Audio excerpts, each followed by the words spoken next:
So good afternoon,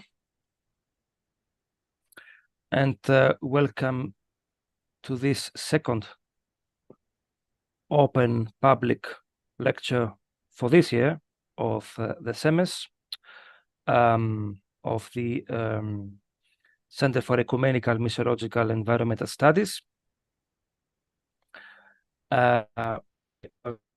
Honored, happy to have this afternoon with us His Eminence Metropolitan Job of Pisidia, who will present the topic of synodality in the framework of the Orthodox-Catholic dialogue. This year, the CEMES has decided to dedicate a program of online lectures on the very crucial topic of synodality, which is currently at the center of Catholic discussions. It has been at the center of the official theological dialogue between Catholics and Orthodox. And we think it is crucial also for intra-Orthodox debates for the understanding of how Orthodoxy is structured. After having examined last week the challenges of the practice of synodality from an African point of view, today we feel it is important to examine how this issue has been analyzed in the official theological dialogue. Metropolitan Job is co-president of the Joint International Commission for Theological Dialogue between the Catholic and the Orthodox Church. He was also in Rome last October as a fraternal delegate. He participated in the first session of the Catholic Synod on Synodality. So he is coming today, this afternoon, with fresh ideas, we hope, about this topic. The idea of speaking about synodality is not speaking about a way of governing the church, but a way of being and acting as Christians, as churches. And we will see later how this has been put on the table by both Orthodox and Catholic, and the prospects that have been revealed that can facilitate and encourage our common path towards unity. I will very briefly introduce His Eminence, Metropolitan John of Pisidia, who was born in Montreal, Quebec, in Canada, where he completed his studies in humanities at the universities of Manitoba, later theology at St. Andrew College in Winnipeg. And then he studied in France at St. Sergius Orthodox Theological Institute in Paris, where he received his master diploma and later his doctorate diploma from the St. Serge Institute in cooperation with the Catholic University of Paris. He then served in Sapesi at the World Council of Churches. Since 2015, he is a representative of the Ecumenical Patriarchate at the World Council of Churches, and on July 22, 2022, he was elected Metropolitan of Pisidia, Turkey. So he has published a plethora of studies and articles related to liturgical theology, to Orthodox spirituality, and to ecumenical dialogue. So, Your Eminence, the virtual floor is yours. Thank you. Thank you very much, Dimitri. And as we have, as you have said, my topic for today is the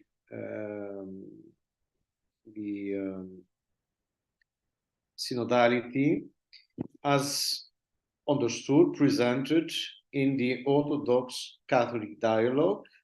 And of course, I will focus on the documents of the official Joint International Commission for the Theological Dialogue between the Roman Catholic Church and the Orthodox Church. This commission has published three major documents on this subject. The Ravenna document of 2007, the Chieti document of 2016, and now the most recent document is the Alexandria document of this year, 2023. And these three documents form a very logical triptych on synodality and primacy. The first document, the Ravenna document, is entitled Ecclesiological and Canonical Consequences of the Sacramental Nature of the Church, Ecclesial Communion, Conciliarity, Authority. We have to place this document in the context, in the perspective of the dialogue. The dialogue between the Roman Catholic Church and the Orthodox Church started by focusing on the sacraments. Do we have the same understanding of the sacraments? Do we have the same understanding of the Church? And the first documents of the dialogue showed that we are on the same wave, that there is a convergence between the understanding of sacraments and of the sacramental nature of the Church, between the Roman Catholics and the Orthodox. But of course, one of the major point of disagreement between us is the question of the papacy. And in order to resolve the question of the papacy, the Ravenna document approached the question speaking about ecclesial communion, and within ecclesial communion to speak about conciliarity and about authority. So as you can see in that stage of the document, of the dialogue, the term synodality was not so much popular at that time. We used at that time we were speaking mostly about conciliarity rather than synodality. Then 9 years later, the Commission published the next document, which is the fruit of almost 9 years of work, which focused on the first millennium, because we, Catholic and Orthodox, agree that the first millennium is the common tradition, is what we have, the common basis, what we have in common. And the late Pope Benedict said on many occasions, and this was also repeated by Pope Francis, that regarding the question of papacy, the Roman Catholics cannot demand from the Orthodox more than what was practiced during the first millennium. So therefore, the first millennium was very important to analyze in order to see what do we have in common. And this is exactly what was done by the document of Chieti, which analyzes the question of synodality and primacy during the first millennium towards a common understanding in service to the unity of the Church. And when this was done, the Commission then said, well, we have to see what happened during the second millennium, and what happened and what are the points of divergence, where are the misunderstandings. And this attempt was done by the most recent document of Alexandria, who considered synodality and primacy in the second millennium and today. And today, because the question of the dialogue is not just explaining what has happened in the past. We must study the history together in order to understand what happened. But of course, our purpose is to come to a common understanding today. So the contemporary part, the today is very important for us in the dialogue. So tonight I would like just to look very quickly on these three documents and present how synodality is being addressed within these three documents. Of course, our time today is very limited. We cannot stay here for hours. So therefore, my presentation will not be an exhausting presentation. And I encourage all of you to read these documents carefully. They are all accessible. You can find them on the internet, on different web pages, especially on the Vatican webpage, on the webpage of the Ecumenical Patriarchate, and elsewhere. So I encourage you to read these three documents. The first document of Ravenna, as I said, spoke not so much about synodality as about conciliarity. And it defines the term conciliarity or synodality in link with the term council, synodos in Greek, concilium in Latin, which, it says, primarily denotes a gathering of bishops exercising a particular responsibility. And then it also says that the term is more comprehensive sense referring to all the members of the church. And here it introduced another major theological topic, the term of sobornost, which was made very popular by the Russian theologians and religious thinkers of the 19th and beginning of the 20th century.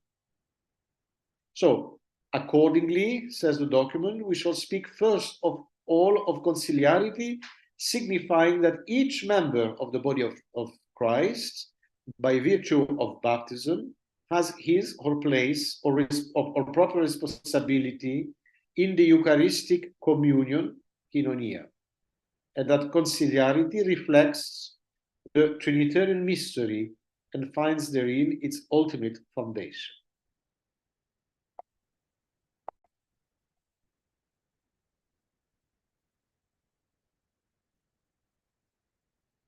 About authority, the document links authority with the authority of Jesus Christ, who received authority from God the Father.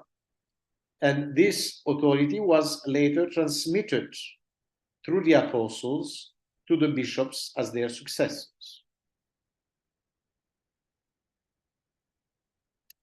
The particularity of the document of Ravenna is that it has introduced an understanding of the practice of synodality on three levels, or three ecclesial realities.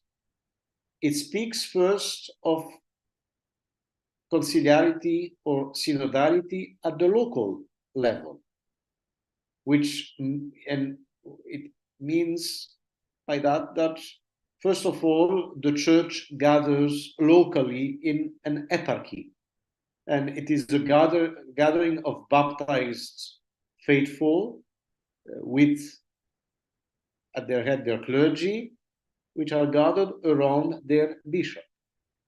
So at the local level, the document of Ravenna says that the Church of God exists where there is a community gathered together in the Eucharist, presided over directly through his presbyters by a bishop legitimately ordained into the apostolic succession, teaching the faith received from the apostles in communion with the other bishops of the church. Then conciliarity or synodality is expressed at the regional level. The document of Ravenna in paragraph 22 says that since the church reveals itself to be Catholic in the synaxis of the local church, this Catholicity must truly manifest itself in communion with other local churches, which confess the same apostolic faith and share the same basic ecclesial structure, beginning with those close at hand in virtue of their common responsibility for mission in that region which is theirs. And then we have conciliarity or synodality at the universal level. The document says in paragraph 32, each local church is in communion not only with the neighboring churches, but with the totality of the local churches, with those now present in the world, those which have been since the beginning, and those which will be in the future, and with the church already in glory. According to the will of Christ, the church is one and indivisible, the same always and in every place. Both sides confess in the Nicene Constantinopolitan Creed that the Church is one and Catholic. Its Catholicity embraces not only the diversity of human communities, but also their fundamental unity. So we have conciliarity and authority at three levels: the local, the regional, and the universal. And the document of Ravenna concludes saying that conciliarity at the universal level, exercised in the ecumenical councils, implies an active role of the Bishop of Rome as protos of the bishops, as the first one of the major sees, in the consensus of the assembled bishops. Though the Bishop of Rome did not convene the ecumenical councils of the early centuries and never personally presided over them, he nevertheless was closely involved in the process of decision-making by the councils. And therefore, the document of Ravenna concludes that primacy and conciliarity are mutually interdependent, when one cannot exist without the other. That is why, says the document, primacy at different levels of the life of the church, local, regional, and universal, must always be considered in the context of conciliarity, and conciliarity likewise in the context of primacy. Concerning primacy at different levels, we wish to affirm the following points. Primacy at all levels is a practice firmly grounded in the canonical tradition of the Church.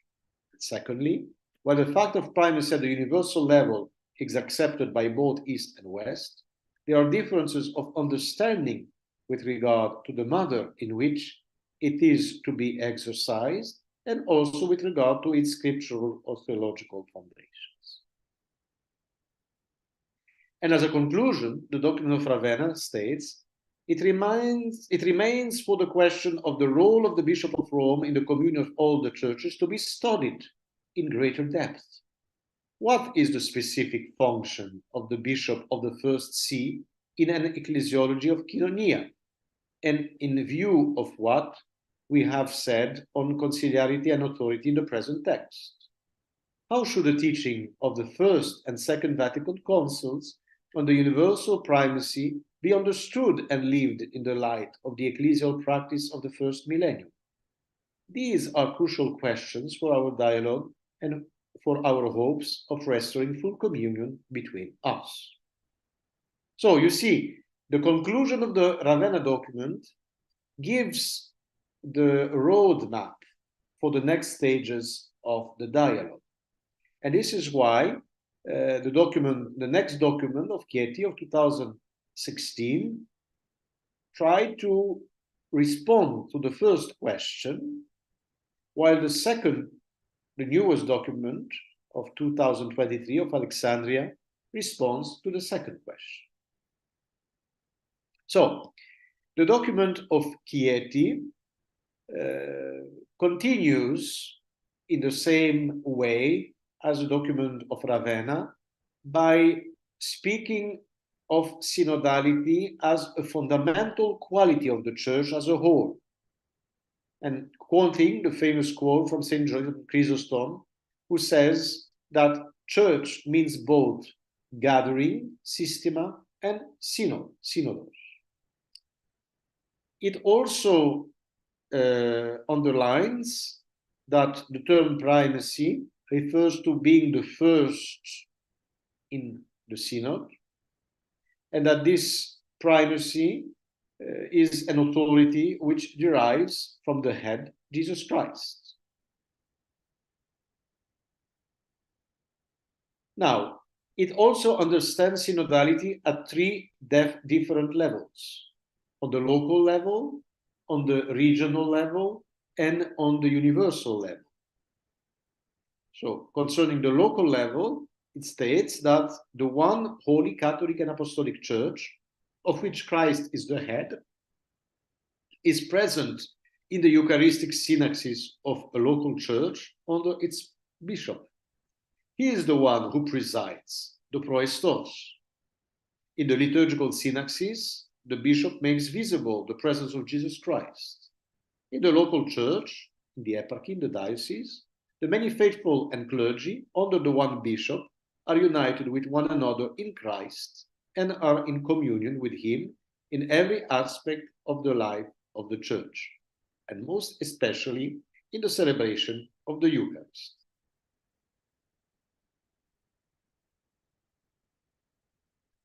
Then, concerning the regional level, the document of Chieti, in paragraph 13, refers to the Apostolic Canon 34, which gives a definition of what is synodality or how synodality functions. It says that this canon offers a canonical description of the correlation between the protos, the first, and the other bishops of each region. And then it quotes the canon fully. The bishops of the people of a province or region, ethnos, must recognize the one who is first, protos, among them, and consider him to be their head, kephali, and not do anything important without his consent, gnomi.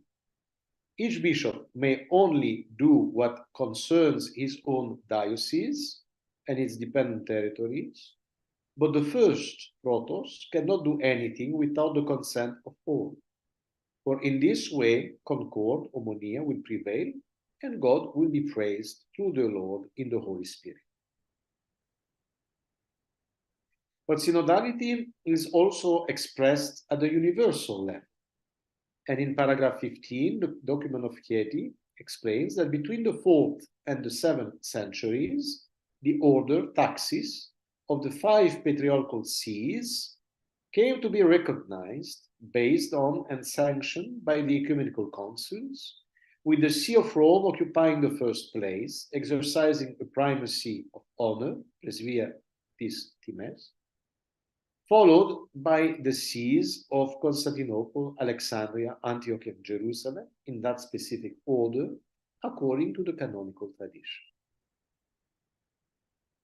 And the document of Chieti concludes, saying, throughout the first millennium, the Church in the East and the West was united in preserving the apostolic faith, maintaining the apostolic succession of bishops, developing structures of synodality inseparably linked with primacy, and in understanding of authority as a service, diaconia of love. Though the unity of East and West was troubled at times, the bishops of East and West were conscious of belonging to the one church.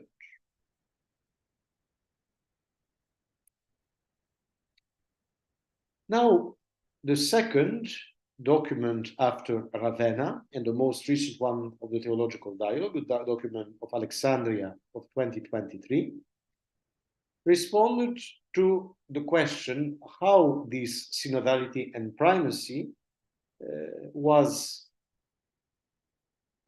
practiced in the second millennium, how the councils of Vatican I and Vatican II has understood them, and what can be the conclusions for today. Therefore, the document of Alexandria had to go into the history of the second millennium. And it was an attempt by Orthodox and Roman Catholic theologians, bishops, to try to understand together what has happened in the history of the second millennium. How synodality and primacy was preserved from the common practice of the second millennium, and where it deviated or was transformed somehow. Therefore, the document analyzes the second millennium in 4 distinguished periods, starting from the rupture of communion of the 11th century up to the Common Council of Ferrare Florence of 1438-1439, which was an attempt for both sides to have a council together. Then from the Reformation, the Protestant Reformation of the 16th century up to the 18th century. Then a focus on the 19th century, and finally a focus on the 20th century and today.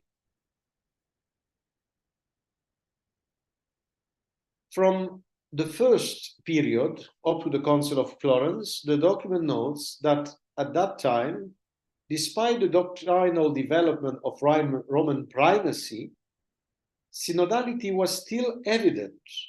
It didn't disappear from the West. Popes continued to govern the Latin Church with the Roman Synod, gathering the bishops of the Roman province and those present in Rome. The Synod normally met twice a year in Rome. Problems were addressed and freely discussed by all participants. The Pope, as primus, made the final decision. There is no evidence that the Pope was bound by a vote, but there is no evidence either that the Pope took any final decision contrary to the advice of his synod. It also notes concerning the East that during the second millennium, in the East, the conciliar institution functioned according to the canonical principles of Apostolic Canon 34, where the Patriarch of Constantinople, as the protos, and the bishops present in Constantinople participated in sessions of the Endemusa Synod. Through the Endemusa Synod, the Church expressed a form of permanent synodality in which the patriarchs of the East present in Constantinople or their representatives and other bishops were convoked by the Patriarch of Constantinople to make synodal decisions. So here we have we can compare these two situations, both in Rome and in Constantinople. Now, during the second period, from the Reformation up to the 18th century, the document of Alexandria notes that 2 major new developments affected the relationship between synodality and primacy in the 16th, 18th centuries: the Protestant Reformation and the unions established between Rome and various Eastern churches. The rise of Protestantism led to contacts with the East and even hopes for union, at least during the preliminary phase of their encounter, though it further divided the West. Synodality was still practiced in the East during this difficult period, and the decisions of several synods held at that time show what were the theological issues separating Roman Catholics, Orthodox, and Protestants. The phenomenon of unions was experienced by the Orthodox as a wound and a threat, as causing further divisions in the East and as a form of proselytism.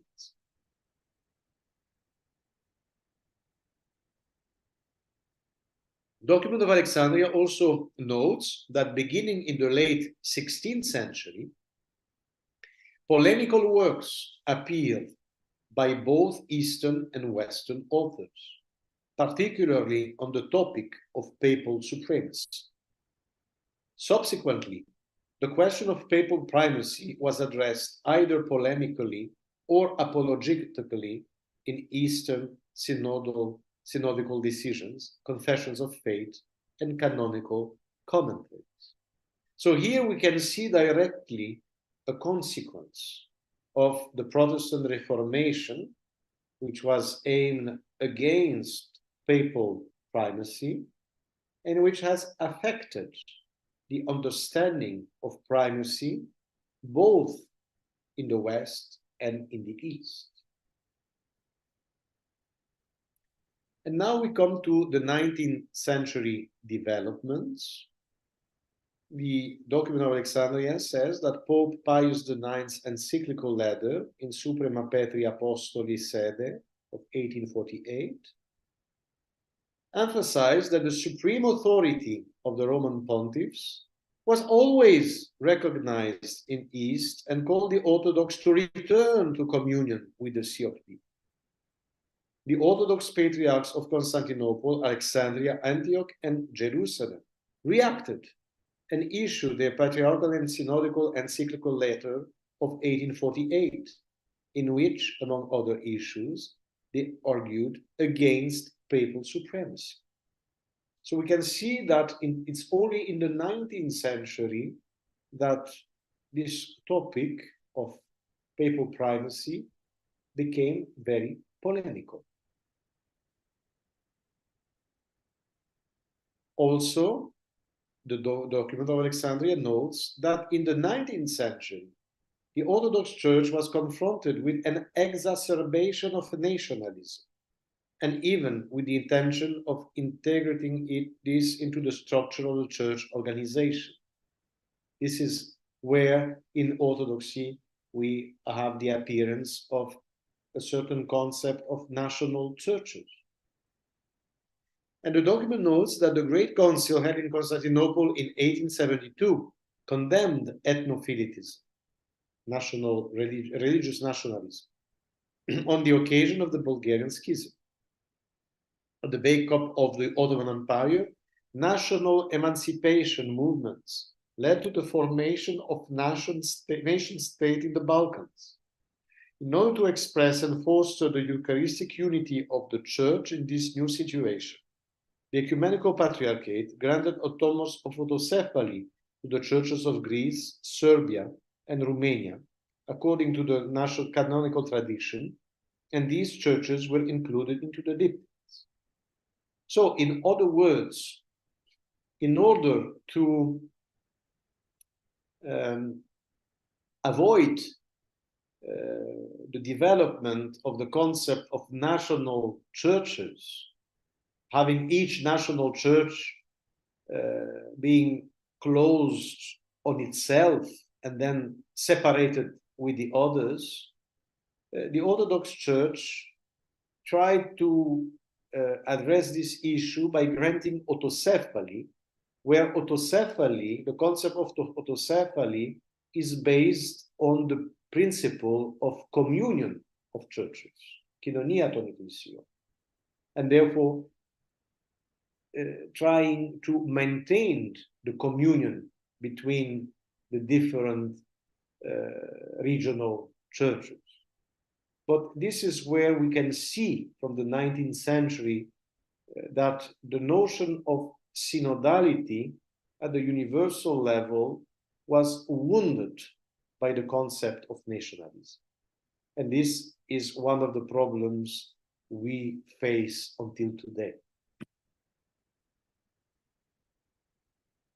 The document of Alexandria then tries to explain the ecclesiology of the Roman Catholic Council of Vatican I, stating that this council reinforced the prevalent tendency in Western ecclesiology following Lateran IV, which held that the universal church had the priority over the local churches and possessed its own structure above the later.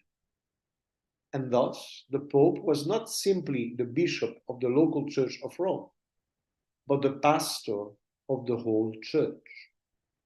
The Pope had jurisdiction over the whole church, while the bishops had jurisdiction over their particular floor.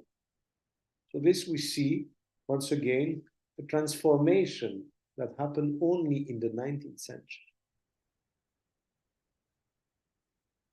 Looking at the 20th and 21st centuries, the document of Alexandria emphasizes that the 20th century was a century of ressourcement, in other words,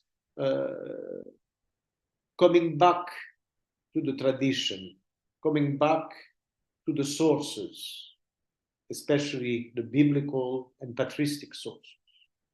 And through this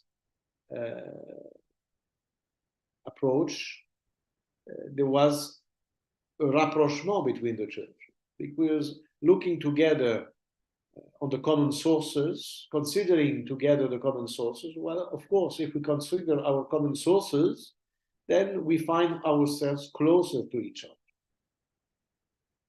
And in paragraph 4.2, the document of Alexandria states that the concept of sobornost was developed in the 19th century Russia by a group of Orthodox thinkers called Slavophiles as a reaction to the state-controlled Holy Synod established by Tsar Peter, the one in 1721. The term derives from sobor, which in Church Slavonic means an ecclesial gathering or assembly or synod. In a symbol of faith, the Greek word katholikēn is translated into Church Slavonic as sobornou. The Slavophiles intended by sobornos an intrinsic quality of the whole church, its Catholicity, and the participation of all the baptized in the life of the church. The idea of sobornos is apparent in the preparation, composition, and decision-making process of the Moscow Council in 1917-1918, which involved all the components of the church. Although it has been criticized, particularly for being too influenced by a collectivistic ideal and not giving the proper recognition to the church's hierarchy, sobornos has had an important influence on ecclesiology, both Orthodox and Roman Catholic, because of its more conciliar understanding of the church as community. And the document says that in the 19th century in the West, the school of Tübingen played an identical role by promoting the concept of the church as communion through a retrieval of the patristic tradition. This idea expresses the conviction that the life of the church comes from above, and that the church is an icon of the Holy Trinity, Ecclesia de Trinitate, by the grace of the Holy Spirit. It was a basis for the renewal of ecclesiological reflection, particularly in the 20th century. In such an understanding of the church, there is both unity and diversity, as in the Holy Trinity. And this applies to the church in various ways. The church as a whole is the body of Christ, in which each member is gifted by the Holy Spirit for the benefit of the body, and all are bound together by the bond of love. And the communion of saints, sancti, comes about through the communion in the holy gifts, sancta. Also, the one church takes the form of a communion of local churches, in each of which the one universal church is present, such that there is a mutual indwelling between the local and the universal, and among the local churches themselves. The document of Alexandria also stressed that one of the most important results of the 20th century, ressourcement, is the Eucharistic ecclesiology, which sees the local church gathered around its bishop for the celebration of the Eucharist as a manifestation of the whole church, and as the starting point of the central focus of ecclesiological reflection. And thus, the Second Vatican Council, 1962-1965, thought that such a gathering is the principal manifestation of the church, and that the Eucharistic sacrifice is the source and summit of the whole Christian life.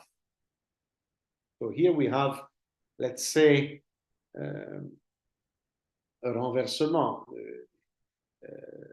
If Vatican I considered first the universal church, which with its head, the Pope, as the starting point, Vatican II takes the local church, which its bishop, as the starting point. And of course, this favorized a rapprochement with the Orthodox Church, because this paragraph 4.4 reads then that it further highlighted the significance of the local church when it says that a bishop marked with the fullness of the sacrament of orders is the steward of the grace of the supreme priesthood, especially in the Eucharist, which he offers and causes to be offered, and by which the Church continually lives and grows.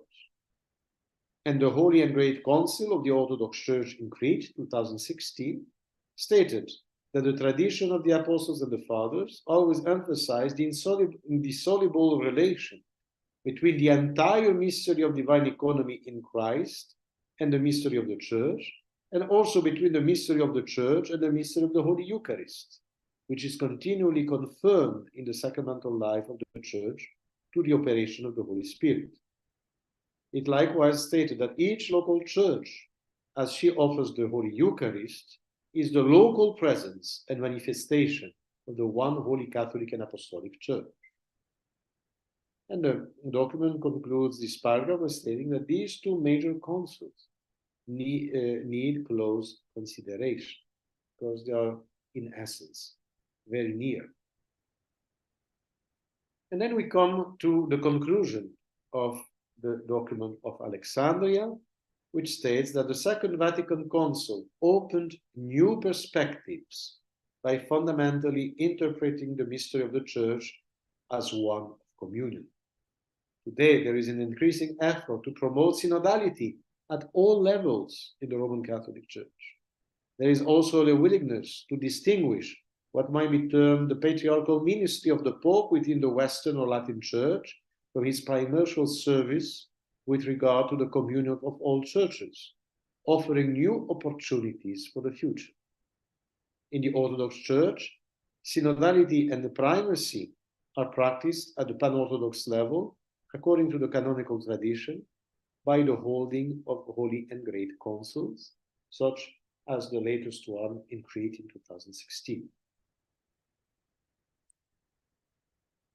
The document also underlines the interdependence of synodality and primacy as a fundamental principle in the life of the Church. In other words, if we speak about primacy, about papacy, for example, in the Church of the West, well, if we are speaking about a primacy, primacy cannot exist without a synod, without synodality. And if we are speaking about synodality or conciliarity within the Orthodox Church, this cannot exist without a primus, a protos. Primacy and synodality go hand by hand together. It is, says the documents, intrinsically related to the service of the unity of the Church at the local, regional, and universal levels. However, principle must be applied in specific historical settings, and the first millennium offers a valuable guidance for the application of the principle just mentioned. And it refers to the document of Chieti, the previous document, paragraph 21. What is required in new circumstances is a new and proper application of the same governing principle.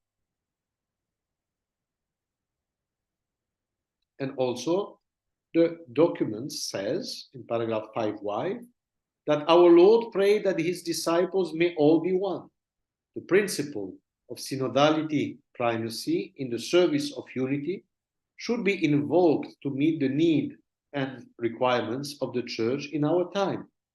And Orthodox and Roman Catholics are committed to finding ways to overcome the alienation and separation that occurred during the second millennium. And finally, in paragraphs 5-6, it highlights that having reflected together on the history of the second millennium, which has been done in this latest document, we, the authors of the document, acknowledge that a common reading of the sources can inspire the practice of synodality and primacy in the future. Observing the mandate of our Lord to love one another as he has loved us, it is our Christian duty to strive for unity and faith and life. So this was an overview, a very quick overview. It was not possible to see the documents paragraph by paragraph, because in 45 minutes you cannot do that. But I encourage all of you to read these 3 documents if you haven't done it yet. And this is how the question of synodality has been presented by this triptych of documents, which surely can inspire our understanding and our practice of primacy and synodality in our ecclesiastical life today. So, this is what I wanted to share with you today, and I think we can now start a discussion, answer eventual questions. Yes, thank you. Thank you very much, Your Eminence, for your overview, which was a very clear one. And as a good liturgist, you used the term triptych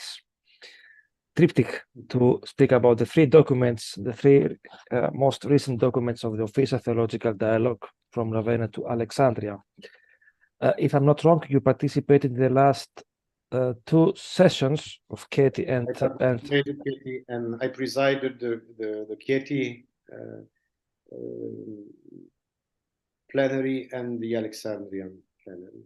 Alexandria. With these 3, I think you, the Commission offered a very clear and complete picture about the interrelation between primacy and synodality, which is, I think, at the center of the dialogue. We cannot have a primacy without the synod, and the synod without the primacy at all levels of church life. So this is a challenge for us, Orthodox, for our discussions on the need to have a primacy. And of course, it is also a challenge for the Catholic discussions on the need to implement the exercise of primacy in a conciliar or synodal way. I can anticipate that in May we will be having also a presentation of the topic of Sobornost by Father Mainardi in the Russian thought, a topic that you have mentioned earlier as an idea that came in the early 20th century, late 19th, early 20th century Russian theology. And it is being often quoted in the theological dialogue as an ideal exercise of synodality. What is important is exactly the fact that you, the Commission, were able also to present to us, the people, theologians, to the people of God, a common reading of first and especially the second millennium. One of the major difficulties before drafting the Alexandria document was to offer a common understanding of a millennium where the 2 churches lived separately to a good extent. So I think you succeeded in this. The Commission succeeded in this purpose, and you presented the adventures, theological and ecclesiastical adventures of the second millennium in a consensual way. We can also say in a synodal way, in the spirit of that has been described since the beginning of the dialogue, in a positive spirit, trying to highlight what is common and what divides the 2 churches. So I have for you a couple of questions. What is, according to you, the most the major difficulty among the Orthodox in applying this interaction between primacy and synodality? What is missing? What is still missing? And what, respectively, is the most difficult issue in the Catholic Church? You were here, and you also last October, and you also presided the commission, so you participate in discussions. So what is still missing So once the document was signed, one thinks perhaps that both churches are able to exercise, to apply the principles of the document. So in both churches, we have the same exercise of this interaction between primacy and synodality. That would be the ideal situation, but what is still missing in both churches? Well, usually we can easily speak or say that the Roman Catholic Church is the church of primacy, where synodality is lacking, and the church, the Orthodox Church, the Church of the East, is the church of synodality, where primacy is lacking. But there is much more to say. I think that we, the Orthodox, very easily would like to teach the Roman Catholics about synodality. We are willing to teach the Roman Catholics about synodality, saying, we know what is synodality all about, and we will teach you what it means. But we have to admit that we have a very reduced understanding of synodality, because usually what we understand as synodality is the gathering of the synod of bishops at a regional level, the level of each autocephalous church. And indeed, we have, thank God, we have meetings of holy synods in each regional or autocephalous church at least twice a year, as it is prescribed by the Holy Canons. But what about synodality on the local level, which is being underlined both in the document of Chieti and before at the document of Ravenna? Does every eparchy in the Orthodox Church as a manifestation of synodality? I do not think so. There is not much synodality at the eparchial level within the Orthodox Church today. And we also know that how problematic it was to gather the Holy and Great Council of 2016. The document of Alexandria speaks that primacy and synodality is being practiced at the universal level within the Orthodox Church through the gathering of the Holy and Great Synods. But how many Holy and Great Synods do we have in our recent history? The latest one was in Crete. It took almost 100 years to appear. And then at the very last moment, four autocephalous churches that agreed to participate in it didn't come to the meeting. So is this an example, a good example of synodality at a universal level?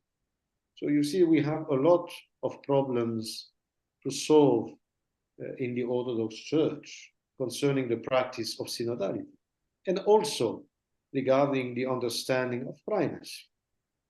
Because each time when the ecumenical patriarch is convening either Orthodox Holy and Great Council, a synaxis of primates, or a pan-Orthodox consultation, we can hear here and there some Orthodox voices criticizing him for being the Pope, the so-called Pope of the East. So you see, we have a lot of problems within the Orthodox Church considering primacy and synodality at all levels. Now, The Roman Catholic Church, who is being criticized for being having only primacy and not having synodality, these recent years, following the Council, the Second Vatican Council, has tried very much to implement synodality. In the Roman Catholic Church, you have eparchial synods. In almost each eparchy, the bishop gathers what is called an eparchial synod, which is a more or less clergy-laity meeting involving clergy and laity of his diocese in order to address some important issues in the life of the diocese. Episcopal conferences have been implemented in different regions, continents of the world. And now, through the enthusiasm of Pope Francis, there has been the whole synodal process, which has led to the convocation of the latest Synod of Bishops on synodality, with the participation of representatives from clergy and laity at a universal level. Now, nevertheless, the problem in the Roman Catholic Church remains that these examples or practice of synodality remain consultative institutions. Mm-hmm. The Synod of Bishops in the Roman Catholic Church is only a consultative organ, not a decision-making organ. The last decision is only in the hands of the Pope. But nevertheless, we can see that there is an attempt to implement, foster synodality within the Roman Catholic Church at all levels. Yeah, thank you. So I can also anticipate that immediately after Christmas in January, we will have also a presentation of the results of the 2023 Synod of Bishops by Professor Destivel of the Angelicum University, who was also among the experts who participated in the Synod. So I have a very second brief question. You mentioned the huge problem of nationalism, of philletism, religious nationalism, which is a problem. It is condemned, has been condemned by all Orthodox churches. None of the existing Orthodox churches will claim to be a nationalistic, ethno-philletistic church, even though they act as if they were. So perhaps is nationalism or the existence of national, in fact, autocephalous or patriarchal Orthodox Church an impediment to the realization of synodality within the Orthodoxy? Or we should rather live with that for the rest of our life, or at least things will change by next Pan-Orthodox or Ecumenical Council. So to what extent, in other words, autocephaly in its current form serves the exercise of synodality? Or should we rather try to convert autocephalous churches to abandon their patriotism or nationalism and adopt a new understanding of their mission, of their role? Is this an utopy, or it can be realized? You are right at pointing out that today all the Orthodox churches would rather agree to condemn ethnophilitism. I mean, you cannot hear from any Orthodox church stating that ethnophilitism is something good. But the problem is that none of the existing Orthodox autocephalous churches would claim or agree or notice that there are some ethno-philitistic tendencies within its church. We somehow are blind to ethno-philitistic tendencies. And when somebody points out at these tendencies, usually people tend to excuse themselves, saying, no, no, no, this is not ethnophilitism, this is patriotism or something like that. But I think there is another problem, much more larger, broader problem. It is the problem which was qualified by the late Father George Florovsky as the problem of provincialism within Orthodoxy. By speaking of provincialism, Florovsky intended that, unfortunately, today, each Orthodox church is focused only on its own preoccupations. Just to give a few examples, the Church of Greece is preoccupied by what is happening in Greece. The Church of Russia, what is happening in Russia. The Church of Romania, what is happening in Romania, etc., etc., etc. So there is a lack of a broader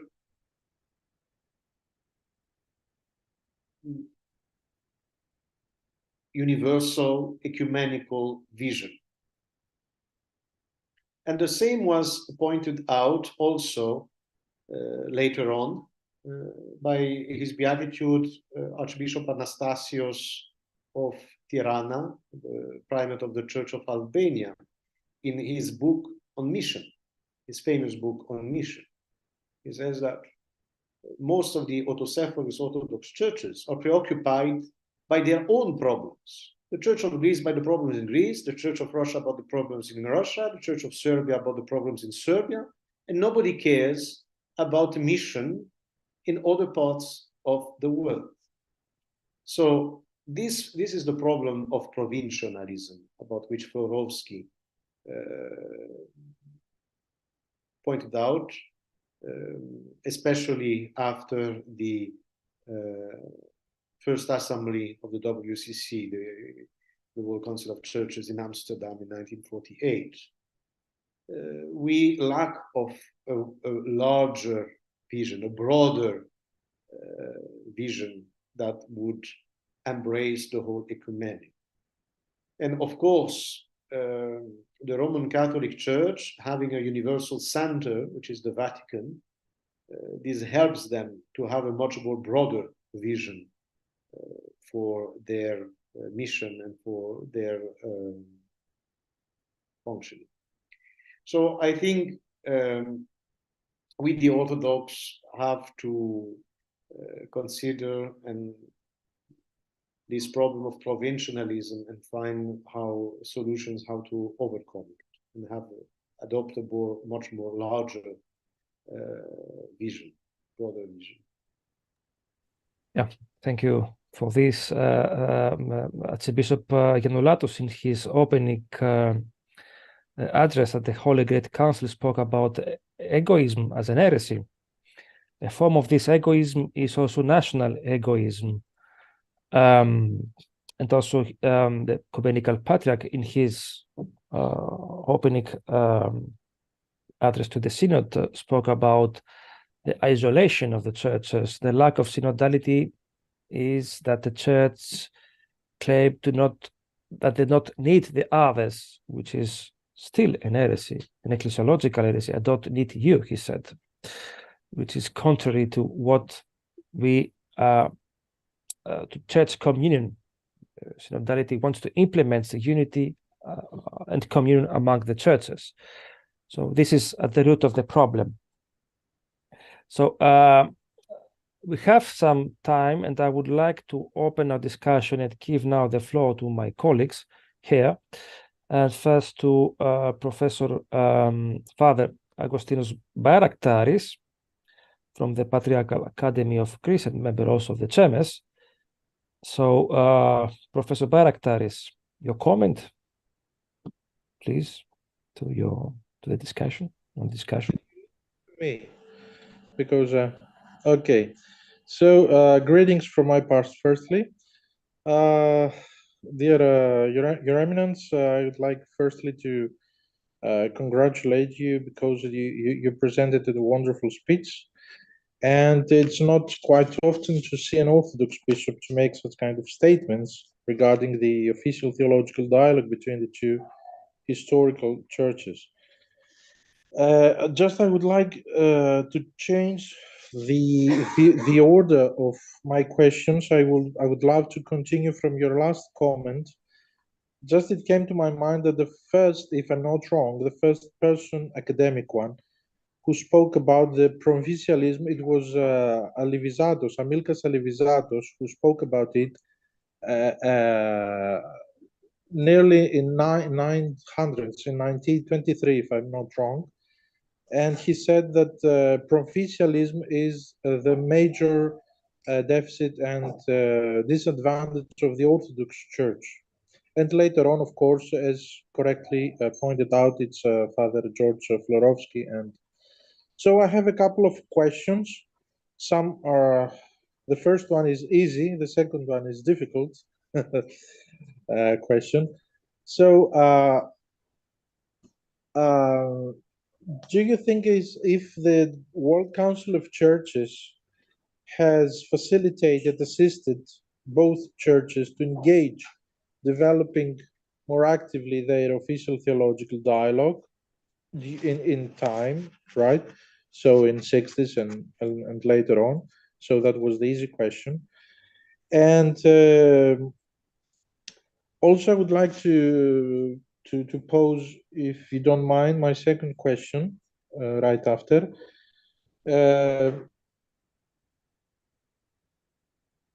What do you think is the future of, or what will be the future of the official theological dialogue? What, according to your opinion, the outcome of this, and what expectations do you think that we should have from this theological official dialogue between the two churches? And as a second part of my second question would be in terms of synodality. How do you believe that the lay people of both churches, what and how do they can be part of this process of synodality? Or in other words, do you think that synodality is only a case for the priesthood and for the clergy, or also it is a challenge and it is a challenge where also lay people could take part in this process as parts of the body of the one and same and Catholic Church, as you pointed out in the beginning? And something last, and to give the word to the next person. Do you think that synodality could work against the so-called ecclesiology of sufficiency that we have developed as churches, where I think you are aware of ecclesiology of sufficiency, so that each church can provide salvation by itself without having any need of the other. So we in time we developed in terms of sufficiency and without the element of communion with the different, let's say. So thank you very much. And thank you, Augustinos, for these very interesting and very important questions. I will start with the first one concerning the role of the World Council of Churches and the dialogues, at least the bilateral dialogues. Of course, I would say yes, in a way. The World Council of Churches has facilitated or provoked or encouraged the churches to engage into dialogue, because when the churches meet together within the World Council of Churches, of course, they have to speak with one another and to in order to understand each other, they have to be in dialogue. But also, the dialogue between the churches is not only a result of the World Council of Churches, because the dialogues between the churches started a long time before, even when the World Council of Churches did not exist. And for example, the Roman Catholic Church until today is only an observer of the World Council of Churches, not a member of the World Council of Churches. So, I mean, yes and no. The World Council of Churches is a facilitator for the dialogue, but it is not the only motor for the bilateral dialogues. Concerning the future of the bilateral dialogue between the Roman Catholic Church and the Orthodox Church,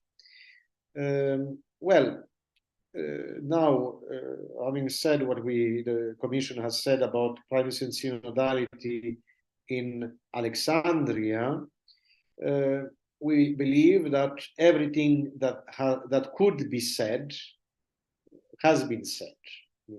Of course, we could spend much more time studying the primacy and synodality in much more details.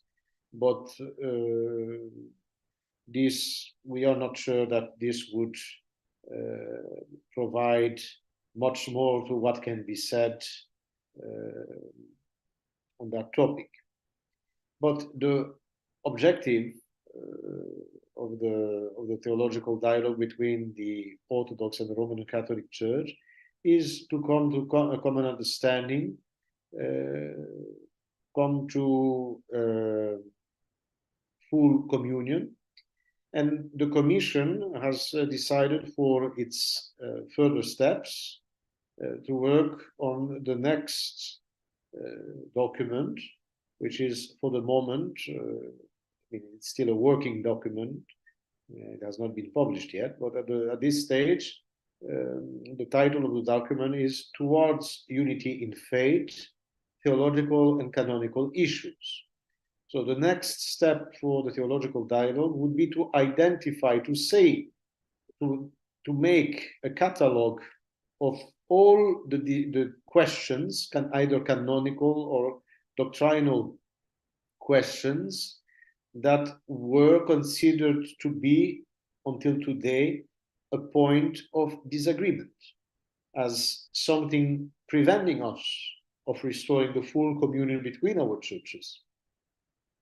And to see, are these points still obstacles for the unity of the church?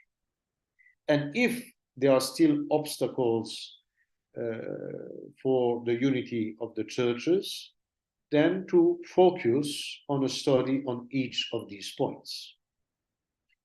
You see an evolution in the dialogue, which is a very positive evolution. If in the 1980s, when the Commission, the official bilateral dialogue started, the emphasis was about underlying what do we have in common, because we were very much divided because of all these polemical centuries that always have forged us one against the other. And it was important to underline what we have in common and to discover that we have much more in common than what actually divides us.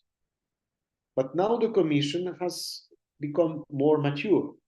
We now see through 20 years, 40 years of more than 40 years of theological work, we see that we have much more in common than what actually divides us. And now the time has come to focus on the issues that were dividing us and to see if they are still dividing us or not. And if they are still dividing us, to try to heal these problems in order to come to the restoration of the communion. So this is for the next steps of the work of the Commission. Of course, there's much more to be done. We cannot say that we have resolved all the questions, but it is also important to note that a huge step forward has been done through this important theological dialogue. Now, about the participation of the laity, well, first of all, I always emphasize, underline that the work of the Commission is not sufficient by itself. As you can see, at least from the few quotations I presented tonight, the Theological Commission has done a tremendous work. But was this work very well received by the entire Church? Well, unfortunately not, because these documents, although they are accessible, you can easily find them on the internet, but mostly they are known only to experts. Even most of the episcopate didn't read them. Most of the clergy has not read them, and I am not speaking about the whole Church. So unless the fullness of the Church reads them and receives them, nothing can be changed, nothing can be improved. The restoration of communion cannot take place. So it is very important to the reception of these documents. So these documents have to be studied, they have to be read, they have to be explained, they have to be studied by all the members of the Church. Now, regarding synodality, it is very impressive to see this so-called synodal path or synodal way that has been opened by Pope Francis in the Roman Catholic Church, which has tried to imply not only the diocesan bishops, but also the clergy and the laity of the Roman Catholic Church. So we can see that there's an attempt to implicate all the members of the Church into that process. But what I heard in Rome during the Synod of Bishops in October, in fact, if we look as a whole on the universal level, it's only about 1 to 5% of the Roman Catholic Church that has been actively implicated in the synodal way. So it's a minority of the Church participating in that process. So there is still a large majority of the Church which still remains ignorant to these attempts of making the Roman Catholic Church more synodal. And unless we try to implicate the fullness of the Church, we cannot evolve, or we cannot resolve all these issues. Yeah. And So, yes. Yes, we still have 5 minutes, Your Eminence. I want to give the floor also to my colleague, Dr. Dimitriadis, Yes. for a comment and a question, if he has any. Yeah, Nikos. Yes. Thank you very much, Your Eminence. We're grateful for the presentation. It was very well structured and helped us a lot, follow the whole process, all 3 documents, and also the need not just to read the last one of Alexandria, but all 3 to see also, the evolution, which is also very helpful. To be honest, my colleagues before asked the question I would like to answer, but it was so fruitful, so other questions popped up as well. So on the last question of Father Agustinos, I would like to ask, because I think that you said, first of all, to some that primacy and synodality goes hand by hand, and I fully agree with that. But my question is that to what extent, I could rephrase a bit, can the inclusion of younger generation and clergy in the synod process, in the synodal process, can bring fresh perspectives and energy, because they have more, let's say, dynamic and responsive engagement with the contemporary issues, clergy, the youngsters especially. And you also mentioned about that there is, the Catholic Church has the eparchial synod and some episcopal conferences, which I also tell you that they've asked from Professor Keramidas and myself to participate as Orthodox in one of those regarding the environmental issues.